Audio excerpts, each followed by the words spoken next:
मोहित जी, मुंबई से। राधा वल्लभ सिंह। श्री हरिवंश महाराज जी, आपके चरणों में कोटि कोटि प्रणाम। महाराज जी, इनका प्रश्न तो लंबा चौड़ा है। इसमें कहना चाह रहे हैं कि इनके पिताजी अत्यधिक तामसिक और जिद्दी स्वभाव के व्यक्ति हैं। अभी महाराज जी पहले तो तामसिक थे, फिर क्या पीछे कुछ एक्सीडेंट हुआ, अभी वो बेड पे आ गए, अभी वो अपनी तामसिक खान पान नहीं छोड़ रहे और ना ही बात मानते हैं, गाली देते हैं, गलोच करते हैं, जो भी है। ये देखकर इनको गुस्सा आता है और गुस्से से कुछ खरी खोटी सुना देते हैं, नहीं फिर पश्चाताप होता है कि मैंने ऐसा क्यों किया, नहीं। मेरी भक्ति का नाश हो रहा है। महाराज जी, अभी हाँ इनका क्या कर्तव्य है? हाँ, इनका कर्तव्य है, बिल्कुल उनको प्रभु की तरह मानो। वो जैसे भी बर्ताव करें उस पर आपको नहीं देखना, आपका क्या कर्तव्य है ये आपको देखना है। जैसे आप चरण दबा रहे हो और वो आपको गाली बक रहे हैं, आपको बिल्कुल चुपचाप, आपके सारे कर्म बंधन नष्ट हो जाएंगे। आप बस अंदर से धैर्यवान बने रहिए। उनके कटु व्यवहार, कटु वचन, इस पर आप प्रभावित मत होइए। इस समय आपकी परीक्षा का समय है। आज अगर आप अंतिम सेवा कर ले गए उनकी, तो ऐसी यज्ञ हो गई जो अश्वमेध यज्ञ, राजसूय यज्ञ से भी बढ़कर है। माता पिता भगवान का स्वरूप है। हाँ, उनका रुद्र व्यवहार है, रुद्र व्यवहार है, प्रतिकूल व्यवहार है। चार लोग उनसे मिलने जो आएंगे तो तुम्हारी निंदा करेंगे। तुम चाहे जितनी सेवा करो, तुम्हारी निंदा करेंगे, ये ऐसा, ये ऐसा, ये ऐसा, ऐसा करेंगे, वैसा। आपको कुछ नहीं सुनना, आपको बिल्कुल वैसे अगर निर्वाह कर ले गए तो वो और आप दोनों के बीच में एक ईश्वरी शक्ति है, वो आपको देख रही, वो निहाल कर देगी। वो भले अपनी संपत्ति किसी को दे भी दे तो भी हाथ नहीं उठाना। वो जो संपत्ति देगा उसमें तुम निहाल हो जाओगे। वो कहां से देता है? वो अनेक ब्रह्मांडों की रचना किसी के सहयोग से की है क्या? अपने आप से, अपने आप में की है। वो कब कैसे कृपा कर देगा। हमारी तो प्रार्थना यही हाथ जोड़कर कि आपको बस ऐसे सेवा करनी, अपने कर्तव्य की तरफ देखकर, उनकी तरफ नहीं। देखो, सेवा का स्वरूप यही होता है, आम शून्य जीवन। सेवा तभी सफल होती है। गुरुपद पंकज सेवा, तीसरी भक्ति अमान, मान रहित होकर सेवा करना। अब हम क्या करते हैं? सेवा तो करते हैं, पर हम उनका कर्तव्य देखते हैं कि इतनी सेवा करने पर इनका कर्तव्य क्या होता है। कम से कम ठीक से तो चलो, जो हम तुम्हें अच्छा खवाएं पिया उसे तो खा पी लो, मनमानी मत करो। ऐसा नहीं होगा, वो आपके प्रतिकूल चलेंगे। और अगर आप जीत गए तो निहाल हो जाओगे। बात पकड़ लो, ठाकुर जी हैं उनके हृदय मंदिर में, वो गाली भी बक सकते हैं। एक बार बड़ा प्रसंग है, पर उसे हम सारांश में बता रहे हैं।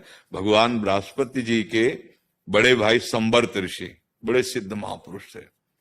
तो मरुत जी ने यज्ञ ठानी, 100 यज्ञ, और जो 100 यज्ञ कर ले पूर्ण, वो देवराज इंद्र की पदवी का अधिकारी हो जाता है। देवराज इंद्र बड़े परेशान हुए, तो उन्होंने बड़ी चतुरता करके वशिष्ठ जी जो उनके कुल गुरु थे, उन्हीं को निमंत्रण किया यज्ञ के लिए कि आप हमारी यज्ञ कराइए।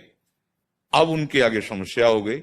मरुत जी ने वर्ण किया था, देवराज इंद्र ने आकर आज्ञा कर रहे हैं। तो मनुष्य से सर्वश्रेष्ठ देवता, देवताओं में श्रेष्ठ देवराज, तो वशिष्ठ जी ने इस कारण उनकी आज्ञा नहीं टाली, मरुत से साफ जवाब दे दिया कि अब हम तुम्हारी यज्ञ नहीं करा पाएंगे। अब वो बड़े उदास कि अब किसके पास जाऊं, हमारे कुलगुरु तो वशिष्ठ जी जैसा आचार्य कहां मिलेगा। तो देवर्षि नारद जी आ गए। जब कोई धर्मात्मा संकट में होता है तो महात्मा का संग दे दिया जाता है। अब देवर्षि नारद जी से अपनी मन की बात पूरी रखी, तो उन्होंने कहा हम आपको बताए, पूरा दैवी सिस्टम हिल जाएगा, ऐसे हम महात्मा का परिचय बता रहे हैं। काशी में इस समय वो नंग धड़ंग अवधूत रूप में रहते, उनका नाम संवर्त ऋषि है। अगर उनको तुम रिझा लो, वो आचार्य बन जाए, तो कोई ऐसा दैवी शक्ति नहीं कि तुम्हारी यज्ञ में बाधा डाले। तो उन्होंने कहा पहचान कैसे होगी? बोले एक बार विश्वनाथ जी का दर्शन करने आते हैं 24 घंटे में, और वो 100 से विचलित होते हैं। तो एक तुम 100 रखना, और ऐसे रखना कि जहां तुम्हें कोई अवधूत नंग धड़ंग ऐसा विक्षिप्त पागल दिखाई दे तो 100 को सकला के मार्ग में कर देना, और जब पीछे हटने लगे तो समझ लेना वो संवर्त ऋषि हैं। ऐसा ही किया, और एक उन्मत्त वेश ऐसे महादेव जी के दर्शन के लिए जा रहे थे, जो 100 देखा पीछे हट गए, भागे। मरुद जी पीछे भागे, वो थूक रहे थे, कंकड़ पत्थर मार रहे थे, लघु शंका करके ऊपर उनके फेंक रहे थे। वो नारद जी ने पक्का कर दिया था, हिलना नहीं। वे पीछे जब एकदम एकांत में गंगा किनारे पहुंचे तो उन्होंने कहा क्या चाहते हो? बोले मैं सब जान रहा हूं, त्रिकालदर्शी हूं, मुझे पता है तुम महाराज मरुत हो, यज्ञ का क्या चाहते हो? बोले आचार्य पदवी पर बैठालना आपको चाहता हूं। बोले ध्यान रखना, जब मैं आचार्य पदवी में बैठूंगा उस समय देवराज इंद्र हर उपाय करेगा मुझे आचार्य पदवी से हटाने के लिए। तुम्हें तुम्हें वशिष्ठ जी को भी वापस दे देगा, सब कर सकता है। लेकिन अगर हटा दिया तो भस्म मैं कर दूंगा, अगर हटाया नहीं तो किसी की ताकत नहीं कि यज्ञ में विघ्न डाल सके। उन्होंने कहा मैं वर्ण करता हूं। जो ही ये बात खबर फैली कि संवर्त ऋषि आ रहे हैं यज्ञ कराने के लिए, अब देवराज इंद्र तो घबरा गए।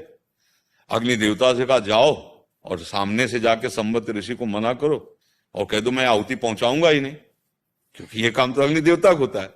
अग्निदेव जी ये सामने गए, उन्होंने कहा आपसे प्रार्थना है ऋषिवर, आप इनकी यज्ञ से हट जाएं आचार्य पदवी से। नहीं मैं आहुति नहीं पहुंचाऊंगा। बोले तुम्हारी सामर्थ्य क्या है? मैं मंत्रों के अधीन करके तुम्हें भस्म कर दूंगा अगर आहुति नहीं पहुंचाओगे।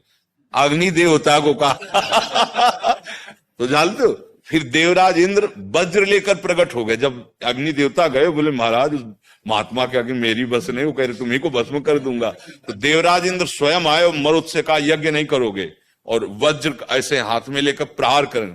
संवर्त ऋषि ने ऐसे ही रोक दिया और जब तक यज्ञ हो तब तक ऐसे ही खड़े रहो देवराज इंद्र।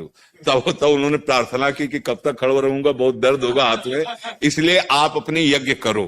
तो देखो अगर आप निष्ठा पे हो तो सब बदल जाएगा। जैसे भगवान की कृपा नहीं तो आपको यहां भेजा है, तो बस अपने पिता में भगवान को देखो, वो गाली दें उनकी सोच फेंकना पड़ेगा, उनकी ये सब मलमूत्र फेंकना पड़ेगा, बहुत धैर्य पूर्वक। इतनी बड़ी पूजा हो जाएगी प्यारे, हमारी बात समझ लो कि वो साधना कभी जीवन में कर नहीं सकते जो तुम्हें वो फल मिलेगा। उनके हृदय में बैठा भगवान है, ये बाहरी माया का नाटक है। बस चुपचाप हिम्मत करके जाना कि अब गाली सुनना है, सब कुछ सुनना है, बस हमको इनकी सेवा करनी। बस अगर निपटा ले गए तो बहुत बड़ा लाभ मिल जाएगा। बड़ा मुश्किल होता है क्योंकि जब हम सेवा करते हैं तन से, धन से, मन से, तो हमारे मन में एक बात होती है कि प्रशंसा तो होनी। जब 4 रिश्तेदार आए तो कि हमारे जैसा बेटा कोई नहीं होगा, इतना तो है ना, और इतना की जगह वो निंदा कर रहे हैं। इन सारी चीजों से दिक्कत भी नहीं है महाराज जी, मतलब 8 साल हो गए उनको इससे जूझते हुए। जब हमारी माता श्री जो है तो अध्यात्म पे वो मुझे और मेरे भाई को वो ही लेकर आई बचपन से।